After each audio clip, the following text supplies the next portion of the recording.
nossa aula de hoje de imunologia sobre mecanismos de defesa do hospedeiro, reportando aí os mecanismos de resposta imune inata.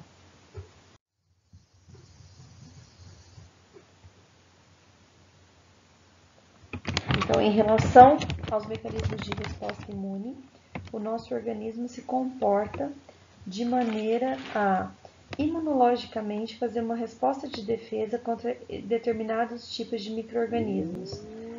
Por isso que a gente faz respostas diferentes a bactérias, vírus, fungos, protozoários, eumintos, né? Do que nós fazemos, por exemplo, a um alergeno, do que nós fazemos em doenças autoimunes, fazemos em tumores, fazemos em condições de imunossupressão. Então, a resposta imunitária ela é baseada nos processos fisiológicos de reconhecimento de uma substância estranha, chamada também de não própria, que nós demos o nome de antígenos, né? E produzida por um organismo invasor, seguida da produção de fatores solúveis e células capazes de neutralizar e repelirem efetivamente essa invasão. Então, o que ele define? A resposta imunitária, a resposta de defesa, é baseada em processos fisiológicos do organismo, para reconhecer uma substância estranha ou não própria. Então, primeira coisa, como é que é feito esse reconhecimento? Esse reconhecimento ele pode ser feito numa fase inicial do processo, pelo sistema complemento, né, para reconhecer esses antígenos, e posteriormente, depois do tempo de janela diagnóstica, quando os anticorpos já estão produzidos, os anticorpos começam a participar efetivamente do processo de reconhecimento de antígenos, prevalecendo aí, né, nessa etapa depois de 7 dias, tanto o reconhecimento do sistema complemento, quanto o reconhecimento de anticorpos. E por que ele cita, né, produzida por um organismo invasor, seguida da produção de fatores solúveis. Os fatores solúveis que ele cita são as citocinas que nós vamos estudar que participam das respostas imunológicas. Células capazes de neutralizar e repelirem a invasão. E aí viriam as células fagocíticas, né, que a gente chamou de células apresentadoras de antígenos, APCs, e repelir efetivamente a invasão, viriam aí no final dessa via imunológica os linfócitos T, tanto o TCD4 quanto o TCD8, o natural killer, né, e as células de memória imunológica. Além disso, a resposta imunitária também elimina células envelhecidas, que são as células que já chegaram no seu tempo de vida útil, quando perdem as suas funções imunológicas, né? E aí precisam sofrer o processo de apoptose, que é uma morte celular do organismo. Na verdade, a gente fala programada, porque cada célula tem um tempo de meia-vida diferente da outra. E aí o próprio sistema imunológico é que vai fazer esse mecanismo aí de apoptose, né? Esse mecanismo para a eliminação de uma célula envelhecida ou, por exemplo, de uma célula que está lesionada, né? Também o sistema imunológico que vai eliminar as células mutantes, células que sofreram mutação. O que é a mutação? Uma modificação. Eu tenho a modificação da célula imunológica e eu tenho o processo de reconhecimento e destruição pelo sistema imune, como, por exemplo, as células cancerosas. Então, dessa maneira, o sistema imunológico também é funcionado como um sistema de vigilância imunológica, né? Está sempre observando se no organismo alguma coisa se modificou. E quando isto se modifica, então, por exemplo, se a gente for pensar numa célula tumoral, que é uma célula que começa a se dividir de uma maneira muito rápida no organismo, né? Então, o ciclo de replicação celular se torna muito rápido e aí eu vou ter origem à formação de massas tumorais. Então, inicialmente, o sistema imunológico funciona como um vigilante porque ele tem a capacidade de ir eliminando essas células. Entretanto, chega em alguns pontos que a velocidade de replicação da célula tumoral ela começa a ficar maior do que a nossa produção de células pela medula óssea. E aí a gente não consegue mais, só imunologicamente, vencer um tumor. Por isso aí a necessidade, nesses casos, né, além da resposta imune, do uso aí de quimioterapia, radioterapia e procedimentos cirúrgicos, se necessário. Então, quais as funções do sistema imune? Discriminação. Por que discriminação? Primeira coisa, que nós já vimos, né? Discriminar o que é próprio do que é não próprio, levando-se o conceito que a resposta imunológica ela deve funcionar para substâncias não próprias, para substâncias estranhas, que nós chamamos aí de um grupo geral de antígenos.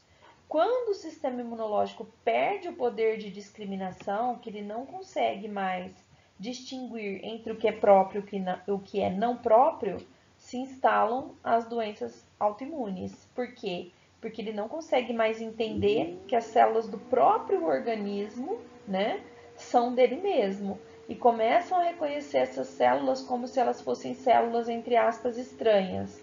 Então, a doença autoimune é um exemplo de perda de discriminação do sistema imunológico. Ele não consegue mais distinguir entre o que é próprio e o que é não próprio. Outra função do sistema imune é a função de defesa. Defesa aí para agentes estranhos, né, para agentes etiológicos de uma maneira geral. Então, o sistema imune, além da discriminação e da defesa, ele também tem a ação, a função, né, de vigilância imune, que seria aí principalmente a vigilância para células tumorais, né, para o sistema estar atento de que quando alguma célula se modifica, e aí ela precisa ser eliminada, ou ainda vigilância imune no sentido do sistema imunológico conseguir visualizar, por exemplo, que uma célula do organismo está infectada e aí produzir toda a resposta de imunidade, que seria a resposta de defesa. Importante associado à discriminação, à vigilância imune e à defesa, é que fazendo tudo isso, que ainda o sistema imune mantenha a homeostase, que seria o quê? O equilíbrio, né? Esse equilíbrio aí de respostas imunológicas. E todo esse conjunto a gente chama de imunidade. O que pode acontecer?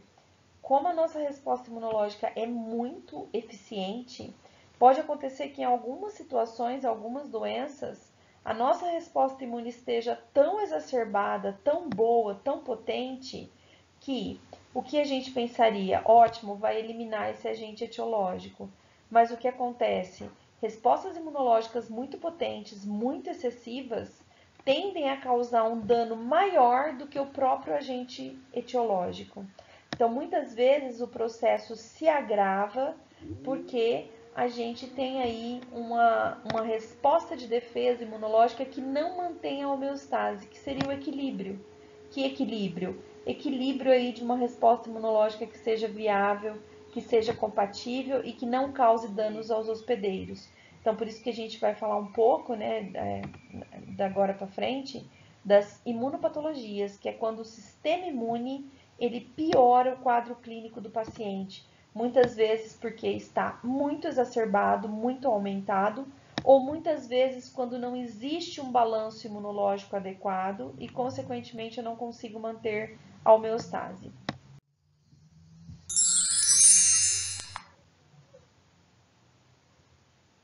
Quando a gente passa para os mecanismos de imunidade ativa e passiva, que nós já discutimos um pouco, né? Então, o que seriam esses mecanismos aí de imunidade ativa e passiva? Imunidade ativa é um mecanismo de imunidade na qual existe o contato com o antígeno e por meio desse contato, a minha resposta imunológica vai produzir anticorpos e mecanismos de defesa. Esse contato na ativa, ele pode ser por vacina, seria um contato com o antígeno, e pode ser por contato pelo próprio agente etiológico. Então, entrei em contato com o agente etiológico de maneira ambiental, ou ainda entrar em contato com o antígeno pela placenta. Então, tudo isso a gente chama de imunidade ativa. Qual é a principal característica de imunidade ativa? A imunidade ativa, ela confere memória imunológica. Então, eu vou ter memória para contatos posteriores com esse antígeno. Tanto memória de anticorpos, que a gente chama de memória dos linfócitos B, quanto memória de células, que a gente chama de memória T, né? As duas que nós vamos estudar. Então, isso são mecanismos de imunidade ativa. No mecanismo de imunidade ativa, então, ele confere que o organismo produza anticorpos e que esses anticorpos tenham memória. Esse é um ponto. Segundo ponto, quanto tempo que esses anticorpos vão ficar no organismo? Isso é variável de doença para doença, né? Então, por exemplo, em doenças novas, nós não conseguimos falar quanto tempo certinho que esse anticorpo vai durar. Por quê? Uma maneira de se verificar isso seria dosando no paciente que teve uma doença, por exemplo, dosar a cada 6 meses, se ele ainda mantém títulos de anticorpos no organismo, porque eu consigo provar que existe memória imunológica. Quando esses anticorpos desaparecem, a gente sabe que a gente já não tem mais memória imunológica para aquela doença e aí pode adoecer novamente. Qual seria outro mecanismo desses anticorpos não funcionarem com o passar do tempo? Por exemplo, se você tem um agente etiológico que sofre uma mutação, uma modificação. Então, se eu tiver uma modificação, a gente estudou que os antígenos têm epítopos imunogênicos, né? Eu posso ter a modificação de um epítopo, de um determinado agente etiológico. E aí, aquele anticorpo que eu tinha no organismo, ele não vai funcionar quando esse agente está mutado, quando ele está modificado, né? Isso acontece muito com os vírus da gripe, que causam, né, episódios sazonais, então todos os anos eles acontecem. E geralmente esses vírus, os vírus da gripe, eles são vírus muito mutáveis, e aí tem que se formular novas vacinas, né, a partir da anterior, para que proteja do vírus que vem aí causando a doença num novo ano. Quando a gente fala de imunidade passiva, eu já estou falando da presença de anticorpos prontos, anticorpos que são bem prontos para o nosso organismo. Então, como que seria isso? Por exemplo, o soro. O soro é um mecanismo de imunidade passiva. Olha lá, né? Então, o veneno sendo inoculado no cavalo, né? O cavalo tem uma quantidade altíssima de sangue, grande quantidade de sangue, então ele não morre durante o procedimento. E aí, em contato com o veneno da cobra, ele vai produzir anticorpos. Esses anticorpos são retirados do organismo do cavalo, por exemplo, purificados em laboratório, e aí é feito um medicamento que se chama soro, que pode ser aplicado, por exemplo, numa pessoa ou em animais picados por cobra, e aí eu já teria os anticorpos prontos. Então, esse é o mecanismo de imunidade passiva. Outro mecanismo de imunidade passiva é a transferência de anticorpos da mãe, da gestante, né? Uma adulta imunizada, uma adulta que tem anticorpos para várias doenças. E aí esses anticorpos da mãe, eles atravessam a placenta e também, né, vão atravessar para o organismo do bebê.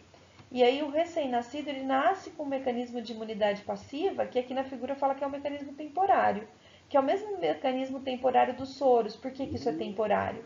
Isso é temporário porque não foi o organismo que produziu, esses anticorpos vieram prontos. Então, imunidade ativa tem memória, imunidade passiva não tem memória. Se a gente for pensar no indivíduo que esteve doente, então, ele teve doença, ele produziu anticorpos. Ele é um adulto imunizado. Então, esse adulto imunizado, por exemplo, pode-se colher o sangue dele, e aí nesse sangue eu vou ter anticorpos na parte branca do sangue, no plasma, e aí esses anticorpos eles podem ser purificados em laboratório, né? Purificados e comprovados se esse indivíduo doador tem doenças, então HIV, sífilis, hepatite B e C, HTLV, chagas, elas vão ser verificadas nesse doador. E aí esses anticorpos aqui do doador, eles podem ser utilizados para preparar um medicamento que chama gama-globulina humana. E aí esses anticorpos são inseridos num outro indivíduo para tentar aí também causar uma imunidade temporária contra um determinado antígeno. Então, em que situação? Por exemplo, eu tenho esse indivíduo que está infectado, né? São alguns testes que a gente está vendo agora com o coronavírus. O indivíduo que foi infectado produziu anticorpos e aí esses anticorpos são doados para uma outra pessoa que está em processo de infecção. Então, na verdade, para ajudar na resposta imunológica. A gente chama isso, né, de gama-globulina humana. Então, teria a transferência aí de um doador imune para um receptor que está doente. O processo pelo qual esses anticorpos são retirados, purificados, é chamado de plasmaferese. Então, isso aqui também é um mecanismo de imunidade passiva. Outro mecanismo de imunidade passiva seria, por exemplo, produzir uma gama-globulina para uma determinada doença, um medicamento para ter comercialmente. Então, por exemplo, gama-globulina para hepatite B. O indivíduo, ele toma vacina e ele não imuniza, ele não produz anticorpos. Ou ele produz, mas ele produz numa quantidade muito baixa, que não dá para uma resposta imunológica. A gente chama ele de não respondedor. Aí eu poderia estar utilizando a gama-globulina humana antivírus da hepatite B, que seria o quê? Comprar um medicamento pronto, que tem os anticorpos prontos para o vírus da hepatite B, e para que numa situação, por exemplo, de um acidente no laboratório, um acidente no consultório odontológico, se a pessoa se contamina e não tem resposta imune de vacina, ela poderia usar aí essa gama-globulina numa situação de emergência. Gama-globulinas também são muito utilizadas para prematuros, quando a criança nasce prematura, porque quando a criança nasce prematura, a passagem de anticorpos foi interrompida, porque a grande passagem de anticorpos acontece do 6º ao 9º mês de gestação. Então, crianças que nascem prematuras podem utilizar medicamentos gama-globulinas humanas, que seriam aí, nesses medicamentos, vários tipos de anticorpos para vários tipos de doença, para conferir aí mecanismos de imunidade passiva para a criança. Né? E outro mecanismo de passiva seria o leite materno, na qual ocorre transferência de anticorpos da classe IgA da mãe aí para o feto. Então, eu tenho tantos mecanismos ativos quanto mecanismos passivos de imunidade. Se a gente for pensar em resposta imune, o que nós vamos falar? As respostas imunológicas, quanto à sua divisão em relação a um antígeno, né? Então a gente falou que ela pode ser ativa e pode ser passiva, e ela ainda pode ser classificada em inata e específica. Então são duas classificações diferentes. A classificação de ativa e passiva, ela serve para nos definir, geralmente, se essa imunidade gera ou não memória, e se o organismo produz anticorpos ou se esses anticorpos vêm prontos. Então, esse é o tipo de classificação. Quando a gente vai classificar agora em mecanismos de imunidade inata e específica, eu estou me referindo aos tipos de resposta imune que obrigatoriamente meu organismo vai fazer. Então, em toda ação contra um agente etiológico, nós vamos ter mecanismos de imunidade inata e mecanismos de imunidade específica. Não é ou, é, na verdade, mais, né? Eu vou ter os dois, tanto a inata quanto a específica. E aí, um arsenal, né, de medidas, né? Aqui está comparando armas, mas na verdade, várias armas que o nosso organismo utiliza contra um agente etiológico. Então, eu tenho a participação de células, eu tenho a participação de órgãos especializados, que células, todas as APCs, todas as células do hemograma, todas as nossas células fagocíticas, né? Então, elas estariam aí como células, os linfócitos, os neutrófilos, os eosinócitos, os monócitos, macrófagos. Órgãos especializados em defesa, seriam os órgãos imunes primários e os imunes secundários, então os dois, né? E ainda eu teria as proteínas participantes da resposta imunológica, que proteínas, anticorpos e citocinas.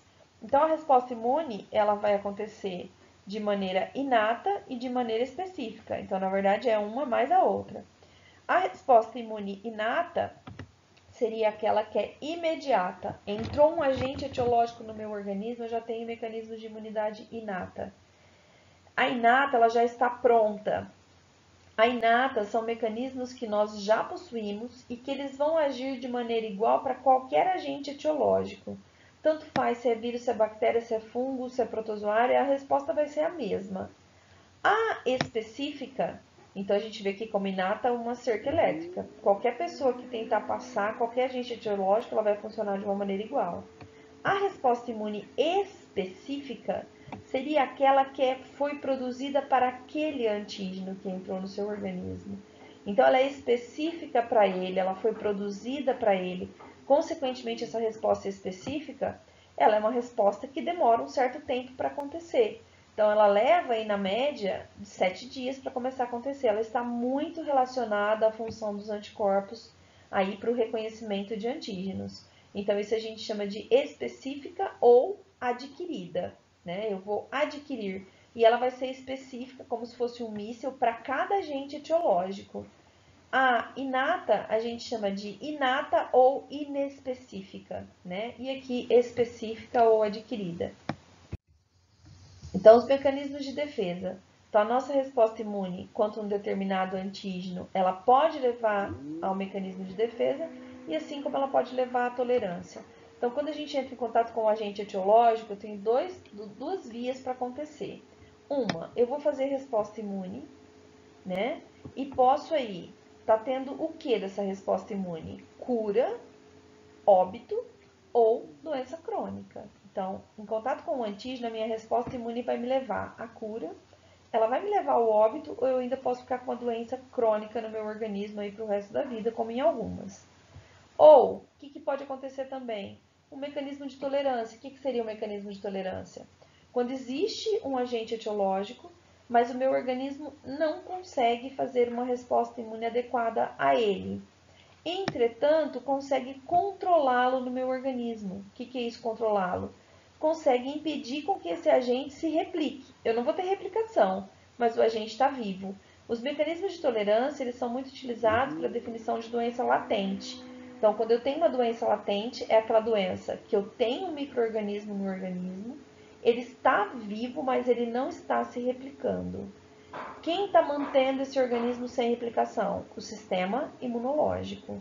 Ah, mas por que ele não elimina? Ele não elimina porque o antígeno tem mecanismos de escape que não deixam eliminá-lo. Se ele eliminasse, a gente viria para o outro lado da via. Resposta imune, eliminação e cura do paciente. Então, aqui são as definições de doenças latentes, né? São doenças que eu tenho micro-organismo vivo, viável, mas sem processo de replicação. Aí a gente pode ter tuberculose latente, pode ter esquistossomose latente, pode ter hanseníase latente. Essas são as mais comuns de apresentarem-se na forma latente. Tuberculose, hanseníase e esquistossomose. O que mantém essa latência? A resposta imune boa. Se a resposta imunológica diminuir por qualquer fator, então, por exemplo, o paciente tinha tuberculose latente, ele adquiriu HIV, a resposta imunológica vai cair. E, consequentemente, essa doença que era latente, que estava no mecanismo de tolerância, ela pode se tornar uma doença ativa e muitas vezes levar o paciente a óbito. Quando a gente vai para a via que eu tenho a resposta imune, que a gente já falou que acarreta em cura, acarreta em doença crônica ou acarreta em óbito, o que a gente vai ter? Dois tipos de resposta imune. Eu vou ter a resposta imune inata ou inespecífica, vou ter a resposta imune específica ou adquirida. E a específica ou adquirida, ela se divide em duas, celular e humoral. Então, nesta aula, a gente vai começar a tratar da resposta imune inata, para depois, posteriormente, falar da resposta imune específica. E aí, estudar tanto a parte celular quanto a parte humoral. Então, em relação à resposta imune inata, que seriam os mecanismos de imunidade inata. Então, todas as barreiras físico-químicas são chamadas de imunidade inata. O que seriam essas barreiras? Por exemplo, a nossa pele é uma barreira físico-química, né? Se a gente for pensar no pH ácido do estômago, é uma barreira físico-química. Na microbiota, que faz parte aí da nossa pele, da microbiota intestinal, microbiota na boca, nos órgãos genitais, tudo isso é uma barreira que a gente chama de barreira biológica contra micro-organismos, né? E aí, vias do sistema complemento, que a gente já falou um pouco, e ação de várias células. Então, tudo isso a gente chama de mecanismos de imunidade inata. A mecanismo de imunidade inata, ele começa a acontecer em até 4 horas depois que o agente está no seu organismo, né? E ele vai durar aí de 4 horas até 4 dias. O indivíduo vai ficar muito debilitado, por quê? Porque esses mecanismos, eles já estão prontos, mas ele funciona igualmente para qualquer agente etiológico. E nós ainda não temos anticorpos nessa fase inicial. Então, a apresentação de antígenos pelo sistema complemento ela é lenta quando comparada a uma ação de anticorpo. Então, por isso que o indivíduo tem todos os sintomas iniciais aí, né? Sintomas inespecíficos, prostração, cansaço, mal-estar, febre. Por quê? Porque a resposta imune inata é menos eficiente do que a resposta específica. Grande processo de inflamação aguda. Passado alguns dias, a gente considera mais de 5 dias, mas na verdade os anticorpos, a maioria começa a ser produzido em 7 dias, aí eu já tenho um mecanismo de imunidade específica. Por quê? Porque esse anticorpo foi produzido especificamente para o antígeno. E aí é quando o indivíduo começa o processo aí de melhora dos sintomas, porque eu vou ter uma resposta imune que é mais eficiente. Ela é específica, ela é mais eficiente para aquele agente etiológico. E aí é que começa a melhora dos sintomas, que a gente está falando de evolução para cura. Alguns indivíduos, infelizmente, evolução para óbito, quando não se consegue. E alguns indivíduos aí, cronificação da doença, vai ficar com essa doença crônica causando ou não sintomas em algum órgão. Então, em relação aos mecanismos de imunidade inata, quais são as nossas defesas? Então, essa figura ilustra os organismos infecciosos entrando no organismo, então, tanto pelo ar quanto pelo alimento, né? Então, pelo ar, vírus, bactérias e fungos, pelos alimentos, vírus, bactérias, fungos, protozoários, eumintos, né? Então, entrando aí por alimento, pela boca, né? E entrando aí, chegando, por exemplo, até os intestinos. Eu tenho também entrada de micro-organismos pela pele, principalmente quando existe uma lesão. Então, quando eu tenho lesão, eu posso ter entrada de micro-organismos. Lembrando o seguinte, que em todos esses lugares, quando a gente vai, por exemplo, para todo o trato gastrointestinal, então desde a boca até o ânus, eu vou ter bactérias protetoras, que a gente chama de microbiota. Então, a microbiota, ela nos protege para vários tipos de agentes etiológicos. Na pele, em toda a pele, nós também vamos ter microbiota, bactérias protetoras, né? E o que ocorre? Ouvido, bactérias protetoras, nariz, boca, né? Então, todos os locais contaminados. Urina, a urina, ela é estéril quando ela está dentro da bexiga, mas quando ela passa pela vagina, ela não, ou pelo pênis, ela não é mais estéril porque são regiões contaminadas. Então, todas essas bactérias chamadas de microbiota, elas têm a função protetora. Entretanto, por exemplo, se eu tiver uma lesão na pele, as bactérias da microbiota que entram nos tecidos, na derme, no subcutâneo, aí elas deixam de ser protetoras. Por quê? Porque ela era microbiota na pele, lá no tecido ela já se torna um agente etiológico de uma doença. É a mesma coisa. Bactérias na cavidade oral. Na cavidade oral, elas são microbiota protetora. Caiu na corrente sanguínea uma bactéria da boca, ela pode causar uma endocardite bacteriana lá no coração. Por quê? Porque no sangue ela não é mais protetora. E aí a gente tem alguns mecanismos, outros mecanismos de defesa sem ser bactérias. Então, por exemplo, nos olhos e no sangue, a gente tem uma enzima lisozima, que é uma enzima antibacteriana, que destrói bactérias. Além disso, nos olhos a gente tem uma grande quantidade de anticorpos da classe IgA, já estão prontos. Trato respiratório, o que são nossos principais mecanismos de imunidade? O muco, então o muco ele é viscoso, consequentemente os micro-organismos se aderem ao muco e são expelidos aí pelo nosso nariz, pela boca, então ele é um mecanismo de proteção. Lembrando sempre que a produção de muco ela é maior no verão, então quando chega o inverno, cai a temperatura, a produção de muco é menor e consequentemente a gente faz mais doença respiratória, né? Os cílios eles são como se fossem pelos, eles vão fazer o movimento ciliar e aí os micro-organismos ficam aderidos nesses cílios para serem expulsos também, ou pelo espirro ou pela tosse. A pele, além da microbiota, ela tem os ácidos graxos, que é a gordura da pele, então a gordura ela funciona como um mecanismo de retenção de micro-organismos.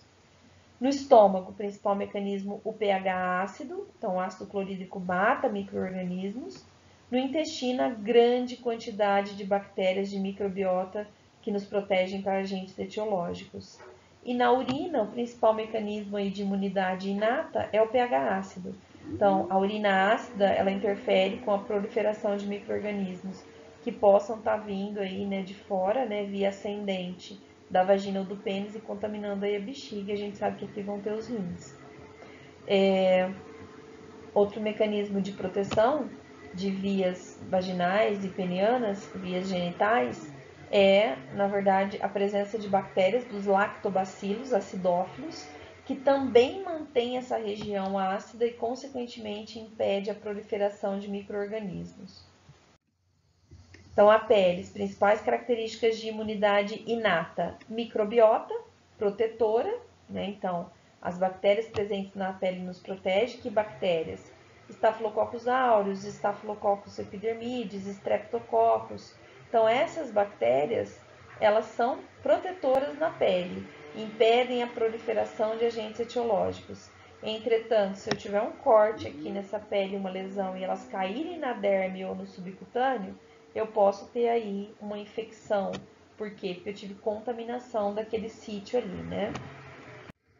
Trato respiratório, principal mecanismo de proteção, o muco, que nós falamos, e os cílios. Trato geniturinário, características imunes, principal característica de proteção, pH ácido da urina e os lactobacilos acidófilos, que vão gerar aí uma proteção das vias urinárias. Lembrando que a maioria das infecções urinárias, elas vêm por via ascendente, então elas vêm de fora para dentro, né?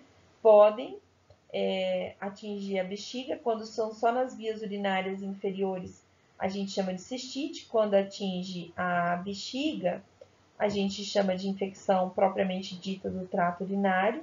E, por meio dos ureteres, elas podem chegar até a bexiga e causar uma pielonefrite. Então, as principais características imunes aí são a microbiota, os lactobacilos e o pH ácido. Lembrando que a maioria das bactérias da infecção urinária, elas são de origem fecal. A maioria é Escherichia coli, que vem das fezes do paciente e acaba contaminando as vias urinárias.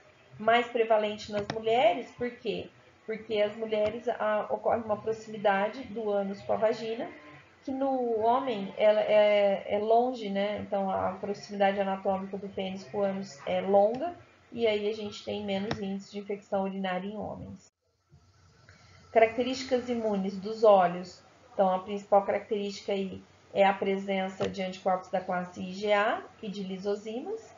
E se a gente for classificar ainda, né, em todo o trato gastrointestinal, então desde a boca até o ânus, nos ouvidos, nas mucosas vaginal e peniana, né, e nos olhos, a gente vai ter a presença de um anticorpo de defesa chamado anticorpo da classe IgA, imunoglobulina A de mucosa. De onde ela vem? Ela vem da corrente sanguínea, e aí esse anticorpo é excretado aí nessas mucosas, fica nessas mucosas, e quando existe um agente etiológico, rapidamente ele já reconhece para que seja fagocitado, né? Então isso vai acontecer em todos os locais que eu acabei de citar, a presença aí desse IgA de mucosa. Além de estar presente em todas as mucosas, ele também está presente no leite materno.